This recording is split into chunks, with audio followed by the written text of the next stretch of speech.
وما آتاكم الرسول فخذوه وما نهاكم عنه فانتهوا واتقوا الله إن الله شديد العقاب.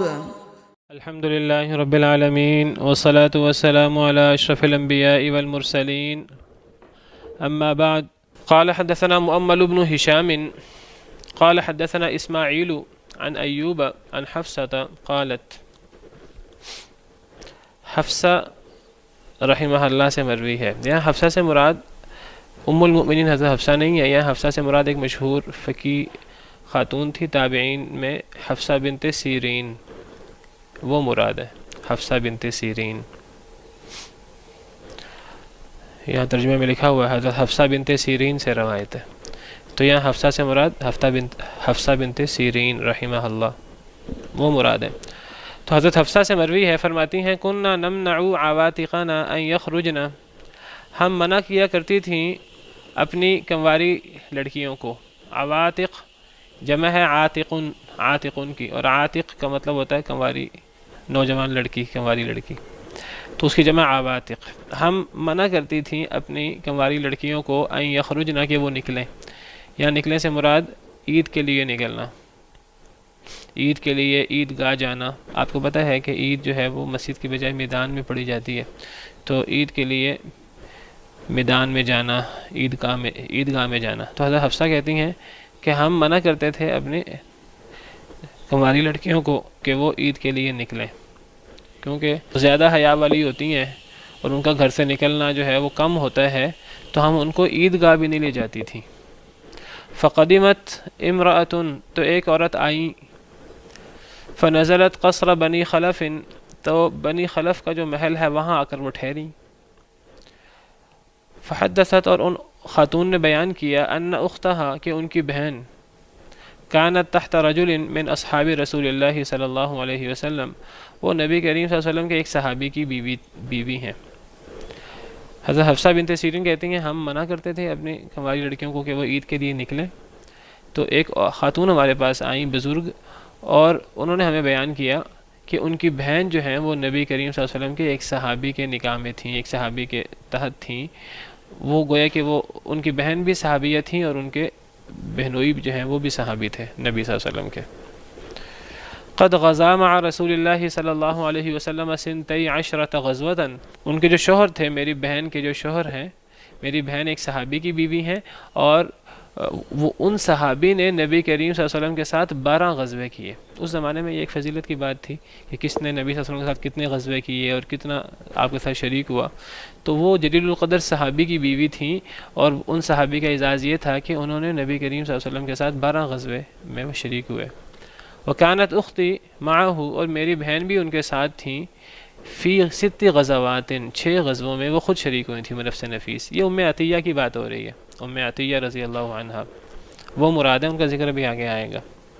ام عطیہ رضی اللہ عنہ ان کی بات ہو رہی ہے. تو حضرت حفصہ بنت سیرین کہہ رہی ہیں کہ ہمیں ایک عورت نے بیان کیا کہ میری بہن یعنی ام عطیہ وہ ایک صحابی کے نکاح میں تھیں، اور ان صحابی نے نبی کریم صلی اللہ علیہ وسلم کے ساتھ 12 غزوے کیے تھے، اور میری بہن جو ان کی بیوی تھیں انہوں نے وہ 6 غزووں میں وہ بنفس نفیس شریک ہوئی تھیں. قالت، تو انہوں نے بیان کیا، دیکھیے سند بیان ہو رہی ہے. عورتیں بھی اس طرح کر کے، جس طرح مرد سند بیان کرتے تھے، عورتیں بھی اس طرح جو ہے سند بیان کرتی ہیں، سند سے حدیث بیان کر رہی ہیں. قالت، تو انہوں نے بیان کیا، یعنی وہ جنہوں نے 6 غزوے کیے، اس خاتون نے اپنی بہن کے حوالے سے فرمایا کہ میری بہن نے بیان کیا جنہوں نے 6 غزوے کیے تھے، یعنی ام عطیہ نے. کننا نداوی الکلمہ، کہ ہم تیمارداری کرتی تھیں، الکلمہ زخمیوں کی، کلمہ سے مراد زخمی، اکلم زخمی مرد اور کلمہ زخمی یہ اس کی جمع ہے. کلمہ ہم زخمیوں کی تیمارداری کرتی تھیں، ہم ان کے زخم وغیرہ صاف کرتی، ان کو دوا پلاتی، تیمارداری میں سب چیزیں آ جاتی ہیں. ونقوم علی المرضى، اور ہم لفظی مطلب ہم قائم ہوتی تھیں مریضوں پر، اس سے مراد بھی تیمارداری عیادت ہے. ہم عیادت کرتی تھی مریضوں کی، یعنی 12 غزووں میں تو ان کے شوہر شریک رہے نبی صلی اللہ علیہ وسلم کے ساتھ بنفس نفیس میدان جنگ میں، اور 6 غزووں میں وہ خود بھی شریک ہوئیں۔ عورتیں براہ راست جنگ میں شریک نہیں ہوتیں۔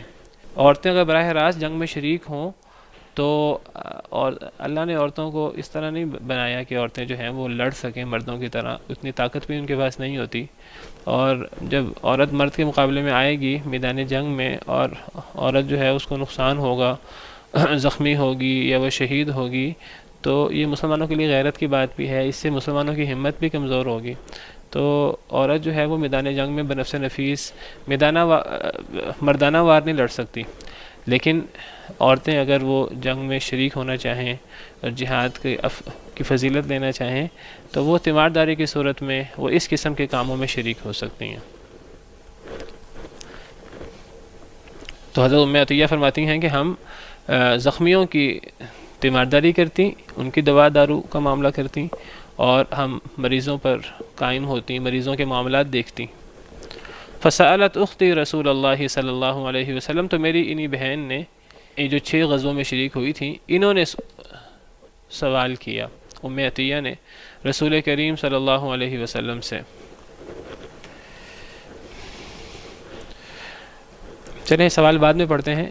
تو اس سے پتہ لگا کہ عورت جو ہے وہ بہت فضیلت والا کام بھی ہو، اس فضیلت والے کام میں بھی مردوں کے ساتھ شریک نہیں ہو سکتی اگر وہ کام عورتوں کا نہیں ہے۔ تو یہ خاتون 6 غزووں میں شریک ہوئی۔ میں آپ سے ذکر کر دوں کہ عورتیں جنگ میں بنفس نفیس مردانہ وار بھی شریک ہو سکتی ہیں اگر کوئی ایسی صورت پیدا ہو جائے کہ جس میں عورتوں پر حملہ ہو جائے، تو دفاع کے لیے عورتیں پھر باقاعدہ لڑ سکتی ہیں، لیکن اگر ایسی صورت نہ ہو تو پھر جو ہے وہ لشکر میں عورتوں کو لڑنے کے لیے شریک کرنا صحیح نہیں ہے۔ اگرچہ بہت فضیلت کی بات ہے، لیکن اس فضیلت کے معاملے میں بھی اگر عورتیں شریک ہوں گی تو اس سے مسلمانوں کو نقصان ہوگا، مسلمانوں کی غیرت کا مسئلہ ہوگا، اور جب وہ دیکھیں گے ہماری عورتیں جو ہیں وہ اس طرح شہید ہوئی ہیں تو ان کی ہمت ٹوٹے گی، تو عورتیں لڑنے میں شریک نہیں ہو سکتی، الا یہ کہ ان پر حملہ ہو جائے، دفاع میں وہ پھر ہتھیار اٹھا سکتی ہیں۔ جیسے حضرت صفیہ کے بارے میں آتا ہے کہ حضرت صفیہ نے، عورتیں جو ہیں وہ جنگ کے اندر ایک جگہ پر تھیں، تو ایک یہودی جو ہے وہ نقصان پہنچانے آ گیا، اس نے دیکھا کہ عورتیں موجود ہیں، تو اب اس نے خود عورتوں کو نقصان پہنچانا چاہا یا اس نے جا کر پھر اپنے ساتھیوں کو خبر دینی تھی، تو حضرت صفیہ نبی صلی اللہ علیہ وسلم کی پھوپھی انہوں نے دیکھ لیا کہ وہ یہودی موجود ہے، تو حضرت حسان بن ثابت کو انہوں نے کہا کہ اس یہودی کو ختم کر دو، انہوں نے ہمت نہیں کی، تو پھر حضرت صفیہ نے خود اس پر حملہ کر کے اسے جہنم رسید کیا، اس طرح روایات میں موجود ہے۔ تو ایسی حالت میں عورت باقاعدہ کوئی دفاع وغیرہ کا مسئلہ ہو تو عورت ہتھیار بھی اٹھا سکتی ہے، ورنہ اگر عورتوں نے شریک ہونا ہے جہاد کی فضیلت میں تو وہ تیمارداری ایسی صورت میں شریک ہو سکتی ہیں، بنفس نفیس شریک ہونا صحیح نہیں ہے۔ وہاں کوئی یعنی ایسی دفاع کی بات تھی کہ جس میں کوئی ایسی ضرورت تھی کہ جس میں جو ہے وہ آپ کے پاس آپ کے ارد گرد جو لوگ تھے وہ کم رہ گئے تھے، تو حضرت ام عمارہ نے پھر آپ کے دفاع میں، دیکھیں نبی کی یہ حیثیت تو چاہے مرد ہو کوئی عورت، ان کے لیے اپنی جان سے بھی زیادہ ہے، النبی اولی بالمؤمنین من انفسہم، نبی کا حق مومنوں سے ان کی جان سے بھی زیادہ ہے۔ تو حضرت ام عمارہ اس وقت پھر خود میدان میں آ گئی تھیں، اور نبی صلی اللہ علیہ وسلم نے تعریف فرمائی حضرت ام عمارہ کی، آپ نے فرمایا کہ میں دائیں دیکھتا بائیں دیکھتا مجھے ہر طرف ام عمارہ نظر آتی۔ وہ شاید کوئی ایسی کیفیت تھی جس میں آپ کے ساتھی ہوتے تھے جو آپ کی حفاظت کرتے تھے، کوئی ایسی کیفیت پیدا ہوگی کہ جس میں آپ کے ساتھی موجود نہیں تھے ساتھ، تو حضرت ام عمارہ پھر جو ہے باقاعدہ میدان میں آ گئیں۔ اب اس میں مسئلہ ہے کہ کوئی ایسا مشکل مسئلہ ہو، کوئی ایسا مسئلہ ہو تو عورتیں جو ہیں وہ باقاعدہ تیمارداری کر سکتی ہیں۔ تیمارداری کرنے میں پردے وغیرہ کے مسائل پیدا ہو سکتے ہیں، دیگر اسلام میں آپ کو پتہ ہے اختلاط مرد و زن نہیں ہے، تو ایسی صورت میں اختلاط وغیرہ کے احکام اتنے شدت سے نہیں رہ جاتے، مجبوری کی صورت میں اس طرح کی چیزیں جائز ہو جاتی ہیں۔ اسی سے علماء ثابت کرتے ہیں کہ اگر کوئی عورت ہے وہ مریض ہے اور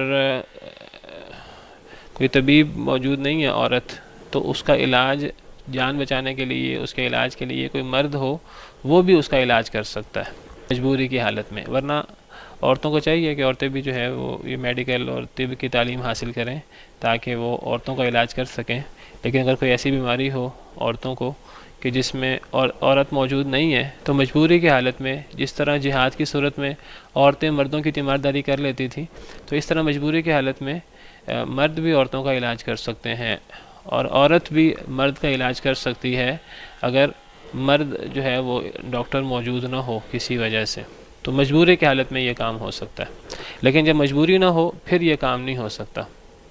اگر تیمارداری کرنے کے لیے مرد موجود ہیں بالفرض، تو پھر ایسی صورت میں عورتوں کو پھر تیمارداری نہیں کرنی چاہیے مردوں کی۔ لیکن اگر ایسی صورت ہے کہ مرد جہاد میں لگے ہیں، افراد کم ہیں، تو عورتیں جو ہیں باقاعدہ تیمارداری میں اور ان چیزوں میں شریک ہو سکتی ہیں اور ان کا پورا ثواب ہوگا۔ ویسے عورتوں کے لیے اگر عورتیں جہاد کی فضیلت لینا چاہیں تو عورتوں کا جہاد حج اور عمرہ میں ہے۔ حدیث میں آتا ہے عورتوں کا جہاد حج اور عمرہ، حج ہے۔ لیکن اگر عورتیں جو ہیں وہ اس طرح جہاد کی فضیلت لینا چاہیں اور مرد کم ہوں، تو ایسی صورت میں عورتیں جو ہیں وہ تیمارداری وغیرہ کا کام کر سکتی ہیں، وہ مردوں والے کام براہ راست نہیں کر سکتی۔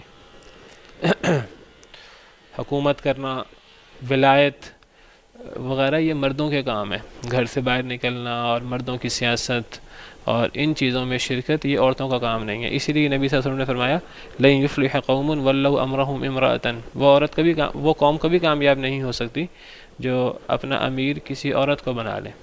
جب فارسیوں نے، جب ایرانیوں نے اپنے بادشاہ کے مرنے پر اس کی بیٹی کو اپنا حکمران مقرر کر لیا، کسریٰ کی بیٹی کو حکمران بنا لیا، تو نبی صلی اللہ علیہ وسلم نے یہ بات فرمائی تھی۔ آپ نے فرمایا کہ جو قوم ایک عورت کو اپنا حکمران بنا لے تو وہ قوم کبھی کامیاب نہیں ہو سکتی۔ تو عورتیں مردوں والے کام نہیں کر سکتی الا یہ کہ یہ کوئی شدید مجبوری کی صورت ہو تو۔ جی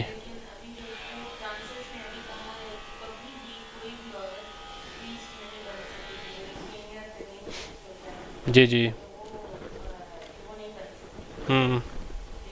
جی جی جی جی وہ اعتراض کرتے ہیں۔ نہیں، یہ میں آپ سے عرض کروں یہ عورتوں کے حقوق کا مسئلہ نہیں ہے، وہ اصل میں عورتوں کو میدان میں لانا چاہتے ہیں، اور وہ جو ہے نا بہانہ بناتے ہیں کہ جی ہم تو عورتوں کے حقوق کی بات کر رہی ہیں، اور عورتیں جو ہیں وہ ان کی باتوں میں آ کر، بعض عورتیں ان کی باتوں میں آ کر وہ بھی یہ سمجھتی ہیں کہ ہم پہ ظلم ہو رہا ہے، حالانکہ یہ عورتوں پہ ظلم نہیں ہے، یہ تو عورتوں کی حمایت کی بات ہو رہی ہے۔ یہ میدان میں آنا اور مردوں والے معاملات کرنا یہ کام آسان نہیں ہے، یہ کام مشکل ہیں۔ اللہ نے عورتوں پر یہ ذمہ داری نہیں رکھی کہ عورتیں جو ہیں وہ باجماعت نماز میں شریک ہوں، عورتیں جمعہ میں شریک ہوں، عورتیں جہاد میں شریک ہوں، عورتیں اسلام کے غلبے میں ڈائریکٹ شریک ہوں۔ عورتوں کو اللہ نے گھروں کے اندر کام رکھا ہے، عورتیں غلبہ اسلام کے لیے محنت کر سکتی ہیں گھروں کے اندر، بچوں کی تربیت کر کے، اچھی تربیت کر کے، تو اس طریقے سے عورتیں جو ہیں وہ شریک ہو سکتی ہیں۔ ان کا اصل کام گھر کے اندر ہے، وقرن فی بیوتکن، اور اس میں عورتوں کا بہت فائدہ ہے۔ عورتیں جو ہیں ان کو اپنے لیے کمانے کی ضرورت نہیں ہے، ان کی کمانے کی اور یہ ساری ذمہ داری مردوں پر ہے۔ اب انہوں نے کیا کیا، انہوں نے مغرب نے جو ہے وہ ایک تو انہوں نے کہا کہ عورتیں گھر کے اندر ہوں گی تو ہماری ہوس کیسے پوری ہوگی، عورتیں ہمارے ساتھ مل کے کام کریں اور پھر ہم عورتوں کو غلط طریقے سے استعمال کریں، ہماری ہوس بھی پوری ہو، اپنی نظریں بھی جو ہیں وہ ان کا بھی غلط استعمال کریں اور پھر عورتوں کا بھی غلط استعمال کریں، اور پھر سب سے بڑھ کر یہ ہم پر عورتوں کی ذمہ داری ہے، عورتوں کو ہم نے جو ہے کفالت کرنی ہے، تو ہم کفالت کیوں کریں، یہ عورتیں اپنا خود کیوں نہ کمائیں۔ تو یہ کئی چیزیں جمع ہو کر انہوں نے اس لیے عورتوں کو گھر سے نکالا، اور گھر سے نکال کر عورتوں کو یہ دھوکہ دیا کہ یہ تو تمہارے حقوق کی ہم بات کر رہے ہیں۔ انہوں نے عورتوں کو جو ہے وہ ایک میدان میں بھیڑیوں کے درمیان جو ہے وہ عورت جو ہے وہ اللہ نے اس کو اتنی طاقت وغیرہ نہیں دی کہ وہ اس طرح کر کے اپنی حفاظت کرے اور اپنے آپ کو بچائے۔ اللہ نے یہ چیزیں مردوں پر رکھی ہیں، تو اسلام نے تو عورت کو بڑی عزت اور احترام دیا ہے کہ عورت کو گھر کے اندر گھر کی ذمہ دار، گھر کا ملکہ بنایا ہے، اور جو ہے وہ مرد ان کی حفاظت کریں۔ مردوں کے لیے لفظ قوام ہے، الرجال قوامون علی النساء۔ بعض لوگ یہاں قوام سے مراد حکمران اور اس قسم کا لفظ بولتے ہیں، قوام سے مراد یعنی عورتوں کے نگہبان، عورتوں کے محافظ۔ تو گویا کہ اللہ نے ان کو عزت دی ہے کہ وہ گھر میں ہوں اور گھر میں وہ گھریلو کام کریں، اور مرد گھر کے اندر بھی ان کی حفاظت کریں، اور جو باہر کے معاملات سے عورتوں کو فارغ کر دیں۔ تو غلبہ اسلام اور اس قسم کی چیزیں اور یہ سیاست اور یہ حکومت، یہ چیزیں جو ہیں وہ گھر سے باہر کی ہیں. تو اللہ نے اسی طرح یہ جو گواہی وغیرہ کے معاملات ہوتے ہیں یہ بھی گھر سے باہر کے معاملات ہیں. بعض دفعہ یہ سوال بھی آتا ہے کہ عورتوں کی گواہی قابل قبول نہیں ہے. میں آپ سے عرض کروں یہ تو بہت بڑا احسان ہے اسلام کا عورتوں پر. گواہی دینا بہت بڑی ذمہ داری ہے. جو بندہ گواہی دیتا ہے مالی معاملات میں، جان کے کوئی آپ قتل وغیرہ کے معاملات ہوں، جھگڑے کے معاملات ہوں، گواہی دینے والا دشمنی میں پھنس جاتا ہے. اور اللہ نے باقاعدہ فرمایا ہے کہ اگر کسی شخص نے کوئی معاملہ دیکھا ہے تو وہ اس کی گواہی دینے سے پیچھے نہ رہے. وَلَا تَكْتُمُوا الشَّهَادَةَ، گواہی کو نہ چھپاؤ، کیونکہ گواہی اگر دی جائے تو دشمنیاں پیدا ہو جاتی ہیں. لیکن اللہ نے فرمایا کہ انصاف کا تقاضا یہ ہے کہ اگر کسی شخص نے کوئی ایسا معاملہ دیکھا ہے تو وہ پھر اس کو پتہ ہے وہ گواہ بن سکتا ہے تو وہ گواہی کو نہ چھپائے. جو چھپائے گا تو گناہ گار ہوگا. وَمَن يَكْتُمْهَا فَإِنَّهُ آثِمٌ قَلْبُهُ. اب یہ ایک ذمہ داری ہے، کوئی حق نہیں ہے، لیکن اس کو جو ہے وہ دھوکے کے ساتھ پروپیگنڈا کر کے جی یہ تو حق ہے اور عورتوں کا حق چھین لیا اور عورتوں کی گواہی قابل قبول نہیں ہے. اللہ نے تو عورتوں پر گواہی رکھی نہیں ہے، یہ تو آسانی کر دی.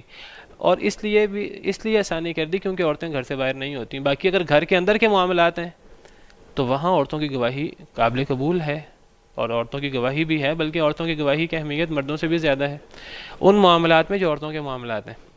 تو یہ جو مالی معاملات میں اور قتل وغیرہ کے حدود کے معاملات میں عورتوں کی گواہی نہیں ہے، وہ عورتوں کو ذمہ داری سے چھٹکارا دیا ہے اور ان کو آزادی دی ہے، آسانی ان پر کی ہے کہ ان کو گواہی کا حق، گواہی ان سے نہیں مانگی گئی.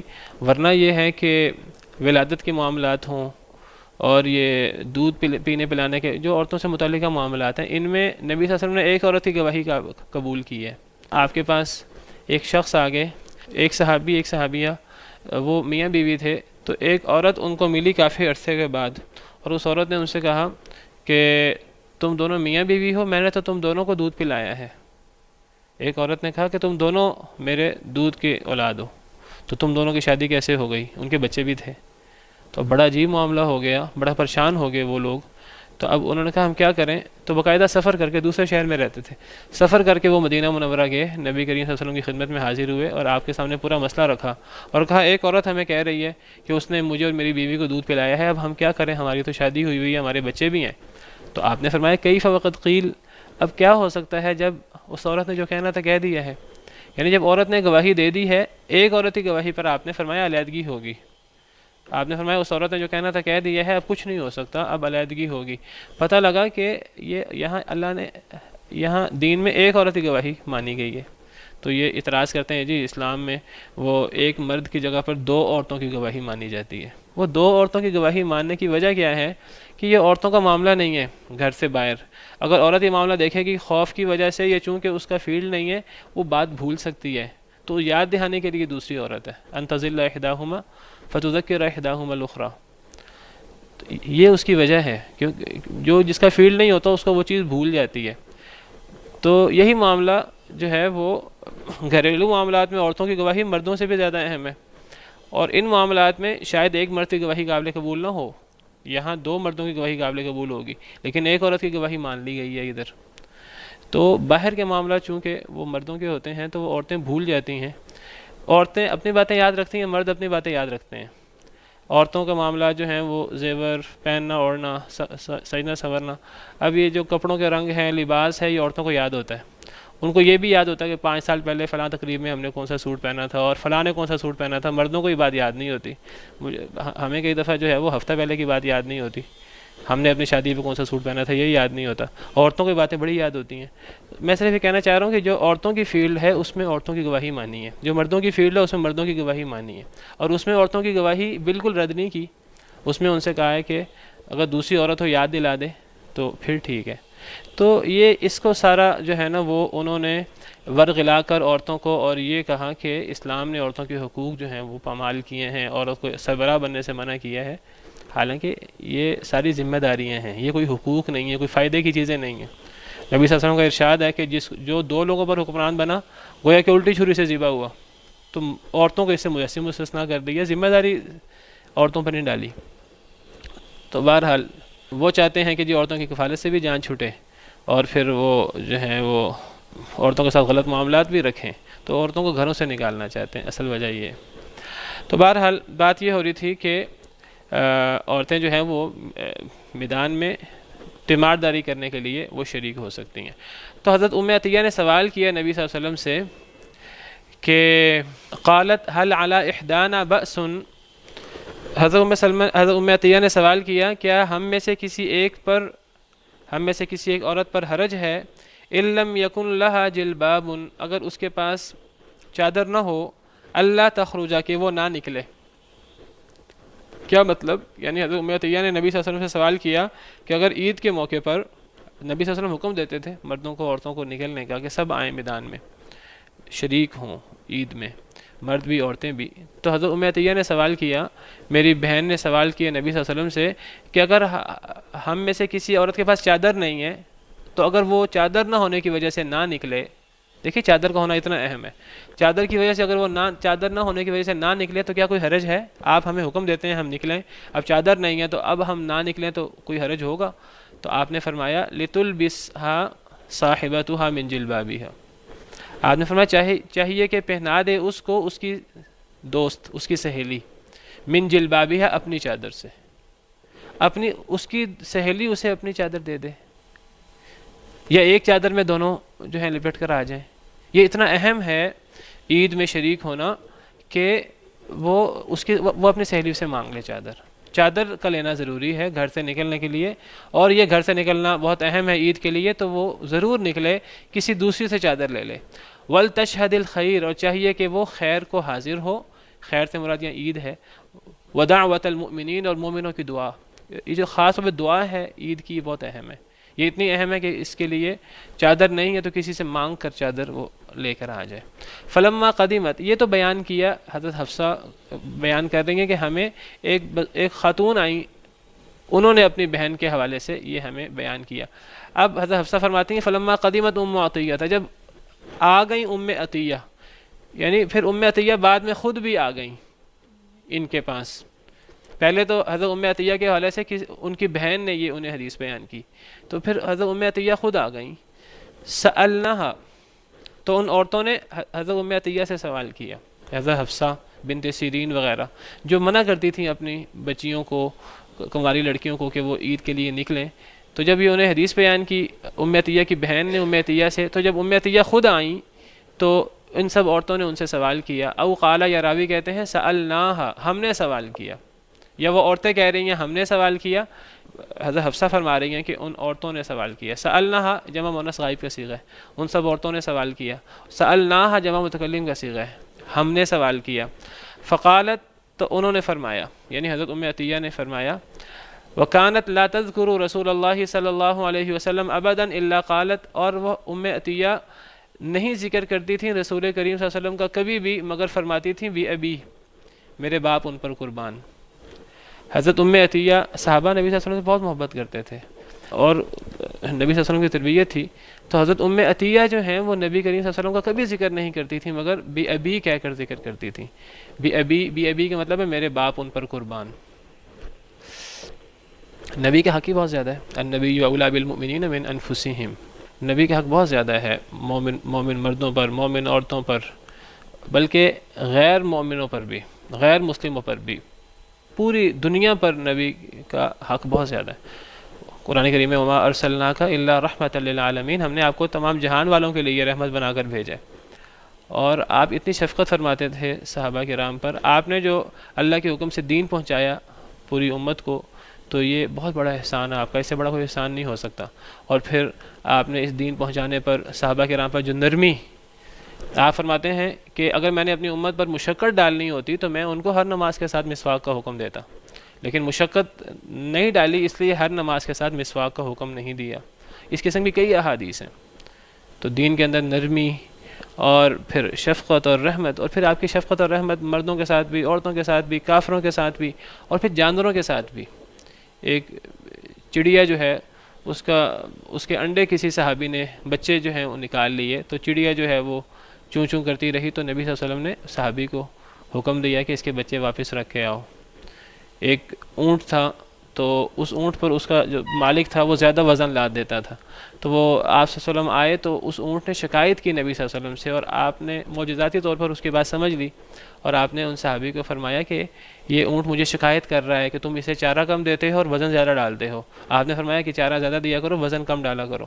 تو آپ کی رحمت جو ہے وہ جانوروں کے ساتھ بھی اور ان سب کے ساتھ بھی. تو صحابہ کرام آپ کا بہت عزت بہت احترام کرتے تھے. تو حضرت ام عطیہ نبی صلی اللہ علیہ وسلم کا کبھی ذکر نہ کرتی مگر بی ابی کہہ کر ذکر کرتی, میرے باپ آپ پر قربان. قلنا, ہم نے کہا, اسمعتی رسول اللہ صلی اللہ علیہ وسلم, اے ام عطیہ کہ آپ نے خود سنا ہے نبی صلی اللہ علیہ وسلم سے, یقول کذا و کذا, وہ یہ بات فرما رہے تھے یہ عید والی کے عید پہ عورتیں نکلیں. قالت, وہ فرمانے لگیں, نعم بی ابی, ہاں میرے باپ ان پر قربان, میں نے خود سنا ہے آپ سے. فقال, کہ آپ نے فرمایا, لتخرج العواتق و ذوات الخدور, چاہیے کہ نکلیں کنواری لڑکیاں, و ذوات الخدور, اور پردے دار عورتیں, خدور پردہ والی, ذوات والی, خدوری پردہ والی عورتیں اور کنواری لڑکیاں نکلیں. والحیض, اور حائضہ عورتیں بھی, وہ بھی نکلیں. فشہدن الخیر, پس وہ حاضر ہوں خیر کو, ودعوت المسلمین, اور مسلمانوں کی دعا کو. مراد اس سے عید کا موقع ہے, چھوٹی عید بڑی عید. تو چھوٹی بڑی عید پہ کنواری لڑکیاں بھی نکلیں اور پردے والی بھی نکلیں اور عورتیں اور حائضہ بھی نکلیں. یہ وجہ استشہاد ہے اس حدیث سے. اور وہ خیر کو اور خاص طور پہ مسلمانوں کی جو دعا ہے بہت اہم ہے, اس کو حاضر ہوں. وَيَعْتَزِلُ الْحُيَّضُ الْمُصَلَّى, اور الگ رہیں حائضہ عورتیں مصلی سے, نماز کی جگہ سے حائضہ عورتیں الگ رہیں. فقلت, تو میں نے عرض کیا, حضرت ام عطیہ فرما رہی ہیں, آپ نے یہ بات فرمائی تو میں نے عرض کیا, الحائض, کیا حائضہ بھی, آپ حائضہ کے بارے میں بھی یہ حکم دے رہے ہیں؟ حیران ہوئی حضرت ام عطیہ. میں نے سوال کیا کیا حائضہ عورت بھی آئے, وہ بھی شریک ہو؟ قلت سے مراد حضرت ام عطیہ نہیں ہے, قلت سے مراد حضرت حفصہ ہیں جو ام عطیہ سے بیان کر رہی ہیں. حضرت حفصہ کہتی ہیں میں نے کہا کہ کیا حائضہ بھی؟ فقالت, حضرت ام عطیہ نے فرمایا, اولیس تشہد عرفہ, کیا وہ عرفہ میں نہیں جاتی؟ وتشہد کذا و کذا, اور وہ فلاں فلاں جگہ نہیں جاتی. یعنی حضرت ام عطیہ نے انہیں جواب دیا کہ تم کہہ رہی ہو کہ حائضہ عورتیں بھی شامل ہوں, تو حائضہ عورتیں بھی جائیں, بس وہ مصلی میں نہ جائیں, مصلی سے تھوڑا سا باہر رہیں, اور جو ہے وہ دعا وغیرہ میں شریک ہوں. تو حضرت حفصہ کہتی ہیں کہ میں نے سوال کیا کہ حائضہ عورت بھی؟ تو حضرت ام عطیہ نے جواب دیا ہاں وہ بھی. کیا حائضہ عورت جو ہے وہ عرفہ میں نہیں جاتی, فلاں فلاں جگہ پر نہیں جاتی؟ تو اس حدیث سے بھی پتہ لگا کہ حائضہ عورت جو ہے وہ مینا, مزدلفہ, عرفات سارے کام کرے گی سوائے مسجد کے جانے کے. اور اسی طرح عید کے موقع پر مصلی میں نہیں جائے گی نماز پڑھنے کے لیے, باقی جو ہے وہ دعا وغیرہ میں اور ان جگہوں پر وہ شریک ہو جائے گی. سبحان ربک رب العزت عما یصفون وسلام علی المرسلین والحمد للہ رب العالمین. صناع الحیات اقمار الليالي منار الهداة اعلام الرجال صناع الحیات